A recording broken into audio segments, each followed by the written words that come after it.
హైదరాబాద్ ఉప్పల్ పరిధిలో విషాద ఘటన చోటు చేసుకుంది. ఉస్మానియా యూనివర్సిటీలో ఎంబీబీఎస్ మొదటి సంవత్సరం చదువుతున్న కొల్కూరి భరద్వాజ్ అనే 18 ఏళ్ల విద్యార్థి రామంత్పూర్లో నిర్మాణంలో ఉన్నటువంటి ఎన్ఎస్ఎల్ భవనం పైనుంచి దూకి ఆత్మహత్య చేసుకున్నట్లు పోలీసులు తెలిపారు.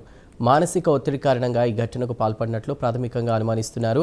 రామంత్పూర్లో నివాసం ఉంటున్న భరద్వాజ్ తెల్లవారుజామున 3:20 సమయంలో ఇంట్లో ఎవరికీ చెప్పకుండా బయటకు వెళ్ళినట్లు సమాచారం. అనంతరం రామంత్పూర్లో నిర్మాణంలో ఉన్న ఎన్ఎస్ఎల్ భవనం వద్దకు వెళ్లి పైనుంచి దూకడంతో అక్కడికక్కడే మృతి చెందినట్లు పోలీసులు గుర్తించారు. సమాచారం అందుకున్న పోలీసులు ఘటనాస్థలికి చేరుకుని వివరాలు సేకరించారు. భరద్వాజ్ మృతదేహాన్ని పోస్టుమార్టం నిమిత్తం గాంధీ ఆసుపత్రికి తరలించారు.